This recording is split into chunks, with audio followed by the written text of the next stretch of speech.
तो हेलो दोस्तों, इस वीडियो में हम जानने वाले हैं कक्षा 10 की सामाजिक विज्ञान का हो या समकालीन विश्व यानी इतिहास का 5वां पार्ट, जिसका नाम है मुद्रण संस्कृति और आधुनिक दुनिया। तो चलिए शुरू करते हैं। Would block printing. मुद्रण की पहली तकनीक चीन, जापान व कोरिया में विकसित हुई। चीन में स्याही पर लगे काठ के ब्लॉक या तख्ती पर कागज को रगड़कर किताबें छापी जाती थी।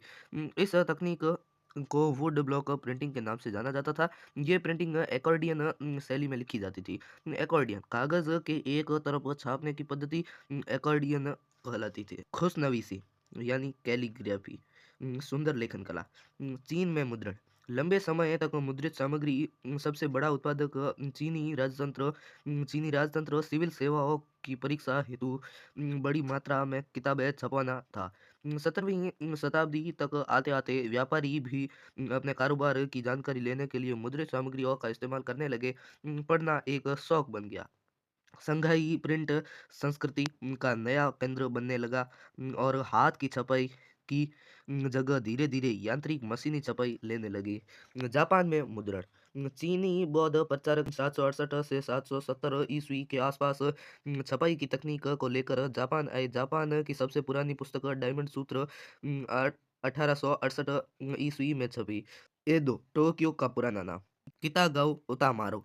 टोक्यो में पैदा हुए उतामारो ने ओकियो तैरती हुई दुनिया की चित्र का नाम चित्रकला शैली में अहम योगदान दिया, जिसमें शहरी जीवन का चित्रण किया गया था।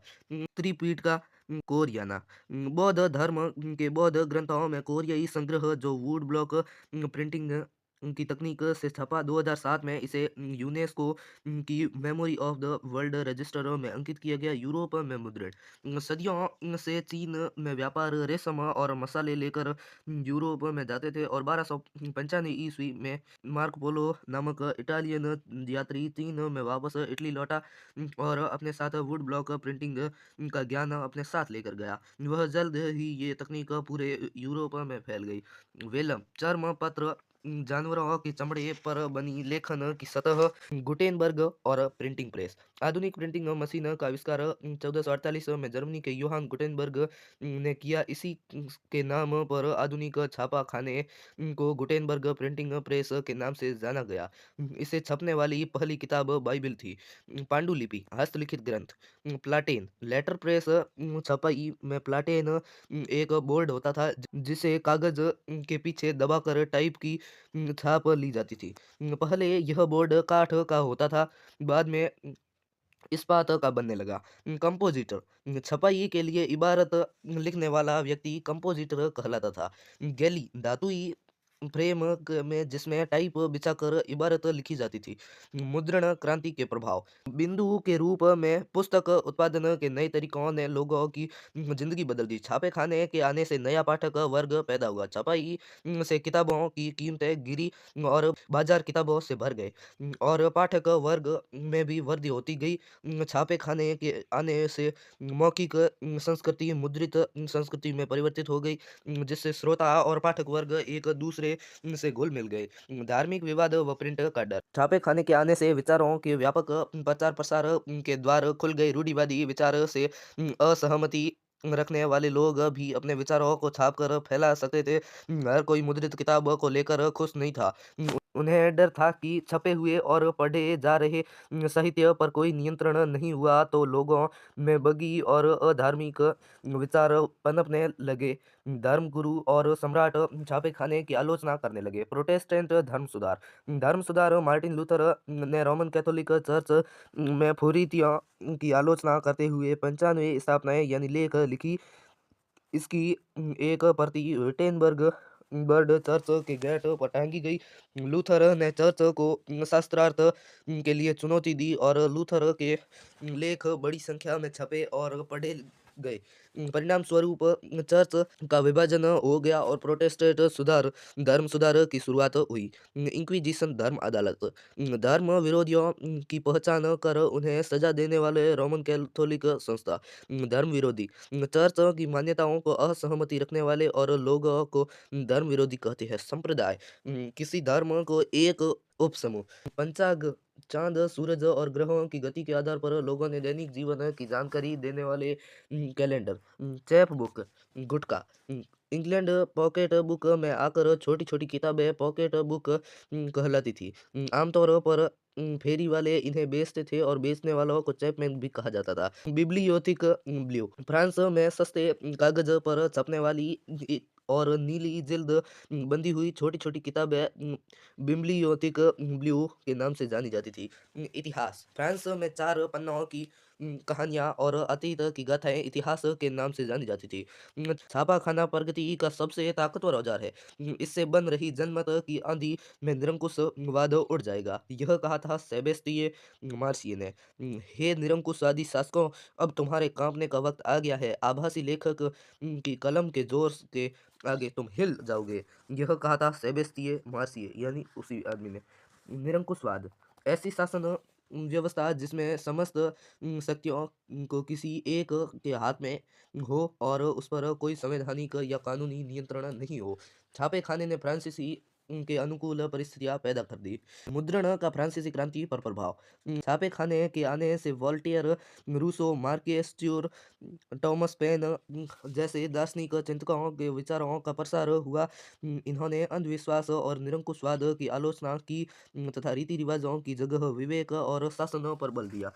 इन विचारकों ने चर्च की धार्मिक सत्ता और राज्य की निरंकुश सत्ता पर प्रहार करके परंपरा पर आधारित सामाजिक व्यवस्था को दुर्बल कर दिया। छपाई में वाद विवाद, संवाद और नई संस्कृति के जन्म दिया और पुराने मूल्यों को संस्थाओं के कायदों पर आम जनता की बहस होने लगी। आम जनता धर्म और आस्था पर प्रश्न करने लगी।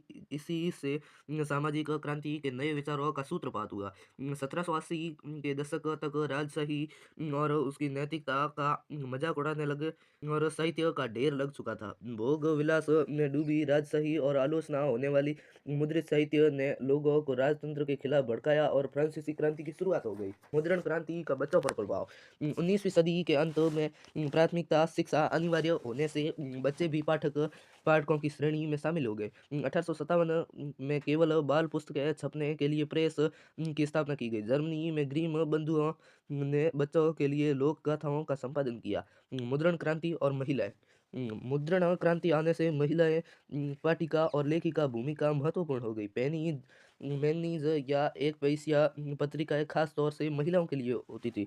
जैन ऑस्टिन, ब्रांड बहने, जॉर्ज इलियट आदि महिला उपन्यासों की भूमिका महत्वपूर्ण थी।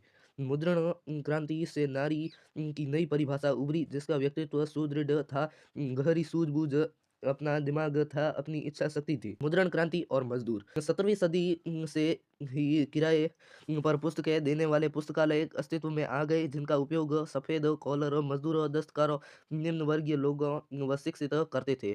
19वीं सदी में मुद्रण के में आए सुधार व परिवर्तन 18वीं सदी के अंत में प्रेस धातु से बनने लगे थे। 19वीं सदी के मध्य न्यूयॉर्क में रिचर्ड एम हॉल ने शक्ति चालित बेलनाकार प्रेस का आविष्कार कर दिया जो 8000 सीट प्रति घंटे छाप सकती थी। 19वीं सदी के अंत में ऑफसेट प्रिंट आ गया था जिसमें एक साथ 6 रंगों की छपाई संभव थी। 20वीं सदी के प्रारंभ में बिजली से चलने वाले प्रेस आने लगे जिसमें कागज डालने की विधि और प्लेट गुणवत्ता में सुधार हुआ। भारत में मुद्रण संसार पांडुलिपियां ताड़ के पत्तों या हाथ से बने हुए सस्ते कागज पर नकल करके बनाई जाती थी।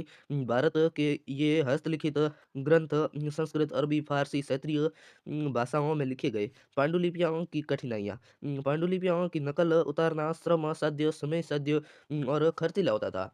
पांडुलिपियाँ बहुत नाजुक होती थी जिनको लाना, ले जाना और रख रखाव काफी कठिन था। अलग अलग लिपियों में लिखे जाने के कारण उन्हें पढ़ना भी आसान नहीं था। महंगी होने के कारण आम जन के लिए उपयोगी नहीं था। भारत में छापे खाने का मुद्रण का आवागमन भारत में प्रिंटिंग प्रेस सबसे पहले 16वीं सदी में पुर्तगाली धर्म प्रचारकों के साथ गोवा में आया। प्रारंभ में कोंकणी, कन्नड़, तमिल, मलयालम भाषा में किताबें छपी। अंग्रेजी भाषी प्रेस को भारत में लंबे समय तक विकसित नहीं हो पाई। जेम्स ऑगस्टस हिकी ने 1780 में बंगाल गजट नामक साप्ताहिक पत्रिका का संपादन शुरू किया। ये भारत का पहला अखबार माना जाता है। गंगाधर और भट्टाचार्य द्वारा प्रकाशित बंगाल गज़ट नामक साप्ताहिक पत्रिका का पहला हिंदुस्तानी अखबार माना जाता है। भारत में मुद्रण और धार्मिक सुधार। भारत में मुद्रण के आने से धार्मिक मामलों में लेकर जगह-जगह बहस होने लगी। समाज और धर्म सुधारकों तथा रूढ़िवादी हिंदुओं के बीच सती प्रथा, मूर्ति पूजा, अक्लेश्वरवाद, ब्राह्मण पुजारी वर्ग जैसे मुद्दे पर बहस होने लगी। राजा राममोहन राय जैसे समाज सुधारकों ने धार्मिक सुधार के प्रयास किए। उन्होंने 1821 से संवाद कौमुदी नामक पत्रिका का संपादन किया। उनसे मुकाबला करने के लिए रूढ़िवादियों ने चंद्रिका नामक समाचार पत्र का सहारा लिया। इसी दौरान दो फारसी अखबार जाम-ए-जहां नामा और शम्सुल को भी प्रकाशित हुए। उलमा उलेमा मुस्लिम कानूनों और शरिया के जानकार को उलेमा कहा जाता था। फतवा असमंजस की स्थिति में इस्लामी कानूनों को जानकर या मुफ्ती द्वारा जारी किए जाने वाले आदेश। रामचरितमानस तुलसीदास कृत 16वीं शताब्दी में इस किताब का पहला मुद्रित संस्करण 1810 में कोलकाता में प्रकाशित हुआ। प्रकाशन के नए रूप। 19वीं सदी के अंत तक प्रिंट की नई संस्कृति सामने आने लगी। छापे खाने की बढ़ती संख्या के साथ साथ छवियों तस्वीरों का प्रयोग भी बढ़ने लगा। राजा रवि वर्मा जैसे चित्रकारों को दैनिक उपयोग में लिए जाने वाली तस्वीरें बनाई। लकड़ी और तख्ती पर चित्र बनाने वाले गरीब वस्तुकारों ने लेटर प्रेस छापेखाने के पास में अपनी दुकानें लगाई और उनसे काम पाने लगे। बाजारों में सस्ती तस्वीरें और कैलेंडर खरीद कर गरीब भी अपना घरों और दफ्तरों को सजाया करते थे। भारत में मुद्रण क्रांति और महिलाएं। भारत में मुद्रण क्रांति ने महिलाओं की जिंदगी को प्रभावित किया। मध्य वर्गीय निम्न जातीय आंदोलन के मराठी प्रणेता महात्मा ज्योतिबा फूले ने अपनी पुस्तक गुलामगिरी 1871 में जाति प्रथा और अत्याचारों के पर लिखा। महाराष्ट्र में भीमराव अंबेडकर और मद्रास से ईवी रामास्वामी नायकर यानी पेरियार द्वारा क्रांति प्रथा पर लिखे गए लेख पूरे भारत में पढ़े गए। कानपुर में मिल मजदूर काशी बाबा ने 1938 में छोटे इतिहास छोटे बड़े सवाल लिखकर जातीय और वर्गीय शोषण को समझाने की कोशिश की। लक्ष्मीनाथ बेजबरुआ वे आधुनिक असमिया साहित्य के वरिष्ठ रचनाकार बूढ़ी आइस साधु दादी की कहानियाँ इनकी प्रमुख रचना है। उन्होंने असम के लोकप्रिय गीतों ओ मोर अपुनर देश ओ मेरी प्यारी भूमि भी लिखा। प्रिंट और प्रतिबंध सेंसर यानी प्रतिबंधित। कलकत्ता सर्वोच्च न्यायालय में 1820 के दशक में प्रेस की स्वतंत्रता को नियमित करने वाले कानून पारित किए। 1835 में governor general Lord William Bentinck ने प्रेस कानून पर पुनः समीक्षा करने के लिए तैयार हो गया। तत्पश्चात थॉमस मैकले ने प्रेस की आज़ादी को बहाल करने वाले कानून बनाए। 1857 की क्रांति के बाद अंग्रेजों ने देसी प्रेस का मुंह बंद करने के लिए कड़े कदम उठाए। 1878 में गवर्नर जनरल लॉर्ड लिटन ने आयरिश प्रेस को तर्ज करने पर वर्नाक्यूलर एक्ट लागू किया। इस कानून से अंग्रेजी सरकार को देसी भाषा में छपने वाले अखबारों को सेंसर अपने अधिकार मिल गया। अंग्रेजों ने भी विभिन्न प्रदेशों में छपने वाले देसी अखबार पर नज़र रखनी शुरू कर दी। यदि कोई अखबार अंग्रेजों के खिलाफ करता तो उसे उसे एक बार चेतावनी के बाद अखबार को जबरन बंद कर मशीनें छीन ली जाती थी। अंग्रेजों की इस दमनकारी नीति के बावजूद भी राष्ट्रवादी अखबार छपते रहे। जब पंजाब के क्रांतिकारी को 1907 में काला पानी जेल भेजा गया तो बाल गंगाधर तिलक ने अपने अखबार केसरी में इनका विरोध दर्ज कर दिया। इसके परिणाम स्वरूप तिलक को 1908 में कैद कर मांडले जेल भेज दिया गया। तो इसी के साथ हम इस वीडियो का भी करते हैं अंत। मिलते हैं हम अगली वीडियो में, तब तक के लिए धन्यवाद।